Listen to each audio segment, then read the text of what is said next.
நான் கலைஞர் ஒளிகள் எழுதின போடுவியா கூட்டணி மாத்திரம் சேரக்கூடாது அப்படின்னு யார் மிகப்பெரிய பத்திரிகையான நான் மரியாதை வச்சிருக்க செவந்தி ஆதித்தனாருடைய பத்திரிகை அதுல போடுறாங்க.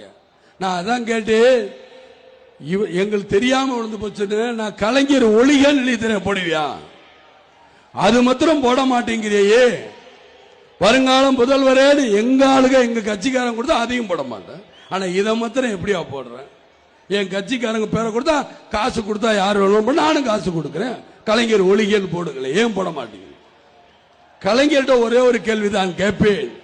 என் கட்சியை தோக்கடிக்கணும் என்னை சேர விடக்கூடாது எந்த பக்கமும் என்னை வளர விடக்கூடாது இவ்வளவு ஒரு கீழ்த்தரமான ஒரு அரசியலேவா நீங்க அண்டாத்துறைகிட்ட பழகுனீங்க பெறுறீங்க இல்ல பெரியாட்ட பழகுனீங்க யார்கிட்ட பழகாத ஒரு அசிங்கமான அரசியல் நடத்துறீங்க. நீங்க அசிங்கமான அரசியல் பண்ணிக்கிட்டு இருக்கா. உடனே சொல்றாங்க இந்த பத்திரிகையில காசு கொடுத்தாங்க போட்டு அப்ப காசு கொடுத்தா யாரு எது வேணுமாலும் போடுவீங்களா? நாங்களும் காசு தானே கொடுக்கிறோம் போடுங்களேன்.